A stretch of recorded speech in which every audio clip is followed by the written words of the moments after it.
ndị Owerri ebe ka anyị anasalachi ọkwa mụwa mere m ya ọdaakụ mere m ya ọdaakụ na-ekele unu ala maka asị irikpo ole ji agwọ ndị ọrịa irikpo ole o ji agwọ onye ọrịa true na ndị Owerri kụziri m ya alaikiri m Owerri too much ndị Owerri alaikiri m kpanwe ochie eme ngala kpanwe ochie eme nka ịgba ndị Owerri na alaik ihe nka abịa dresicha up like this a na-eme ya ọtagoro ndị onye kpa a na-ego kpa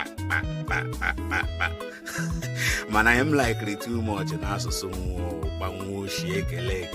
ndị anyị bọọla ji ndị anyị rikpo ole ndị anyị lekpo n'uche emega ndị nyekpa anoriekwa nri ndị Anambra na-asụ nri I don't know what arụ ha atọ nụọ ya upside down arụ ha na-anọchi their L yotago ekelege m one Anambra man yesterday from Onitsha yotago so nkele ya na Facebook si ya ele ka i mere I hope unu dị mma na maka coronavirus a ọkwa unu pụtara the man reply with that LOR mana ka anyị hapụgagodi ebe ahụ I don't want to talk about that one mana ndị Owerri alaike gam unu too much Owerri na-atọ bad Owerri na-atọ pieces that's why onye Owerri ji sị gị ọ bụrụ na Adaakụ arịghị mma Ụlụmma arịghị mma ịghọtago Ụkachi arịghị mma gị gwarali ịghọtago because Owerri tọgo ụtọ gị bata Owerri na-atọ ụtọ activity everything ọ na-atọ bad and Owerri dị too cheap ịghọtago Owerri dị too cheap ịghọtago ihe m ji kwuo ya because ebe onye Owerri sị gị ọ bụrụ na Adaakụ arịghị mma Ụlụmma arịghị mma ịghọtago Ihuaku arịghị mma Ụgbọakụ arịghị mma chigekwarali ịghọtago ị na-akọkwatu nwaanyị ji akọtu Owerri dị too cheap nwanne ka m gwa gị agwa ịghọtago mana ọ na-enwe m iwe na ebiri m Owerri for more than 25 years amaghị m kpechi asụ Owerri ọfụma ekwesịkwara m ịmụta kpechi asụ Owerri mana ọwụwọ na Owerri man mụ na ebi na ọjị then they piss him off man ịghọtago every time m hụ the man kelee ya m bịakute ya nso ka ọ kụziere m Owerri kpechi asụ Owerri ya akpọma m onye iso ma mụ na ya kwucha akpa m ka ya azụ ya atọ ọnụ ya azụ m lepere onye iso ma ọmachi m na-ele ya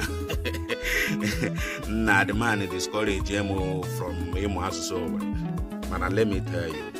I like mkpa ndị Owerri si agụ mmụọ ha no matter how onye Owerri ji gaa school onye Owerri na-aza aha Igbo ya ọ dị very necessary very important ịghọtago like not like maybe Mbaise mba no Ọkaigwe Ọlụ all these people ịma ụmụ nwaanyị ha na-aza Cynthia ịghọtagolo Salome na Veronica all those names ịghọtago but ndị Owerri ji agụ aha Igbo mere meaning ka m kọrọ gị ụdị aha ha na-agụ first of all Ụkachi Ekwutoshi Izuchi Onyemaechi Mmachi Daberechi Nkechi Kasarachi Ekechi Chiawotu Owerri ji alaike aha ahụ nyere ya ahụ Chiawotu then ịbịazie n'aha ọjọọ ndị nke a jọtụrụ njọ too much a na-akpọrọ gị mbele ugbo nwa dị n'afọ ịghọtagodo akantị Chizọ ọ bụ m na-eke Owerri ji like ụmụ aha ndị ahụ like Okwudịrị ịghọtago Onyewuchi ịghọtago those kind names ndị aha ahụ na-enwecha meaning ịghọtago gị abịa na-ahụzi like Onwuko ịghọtago nwaanyị nna all those kind names ịghọtago nwaanyị Wakụ ịghọtago Chiaka Adaakụ Ụlụnna ịghọtago Ụgbọakụ Ụyọakụ Ụzọakụ all those kind Ihuaku ịghọtago Owerri ji alaike ha akụ that's why ha na-alaike iri ịbata Owerri na-ema nkwobi isi ewu ị na-ada ọnya Owerri ji awụrụ pọpọrị I don't know if you understand what I'm saying. Owerri ji atọ bad ị mara kpalatala ihe m ji ekwu ihe m na-ekwu Owerri ji atọ ihe nri ahụ ọdụ ụtọ daa azụ onye Owere ji agwa gị na ọ bụrụ na Ugomma Ụlụmma Chienye arịghị mma chi gị kpọrọ ya li ịghọtago mana aha niile Owere na-agụ the sweetest one m likere ha na-agụ Ugonna ịbata Owere kpa ime itie like ụmụ nwaanyị 40 ị nwere ike 10 Ugonna ji atọ ha baadị ịmụ Ugonna Chidimma those kind things mana ka mgbabekwe ya dị ahụ ịghọtago anytime ị batara Nigeria make sure na visit Owere tọba Owere dị ụtọ ndị Owere ekelekwala m unu ịghọtago mana unu kwụsịrị na-akpọ ndị mmadụ onye Isoma Ọrịmma unu akpọzila ndị mma na onye Isoma awụ m onye Isoma eso m nwere Owere ịghọtago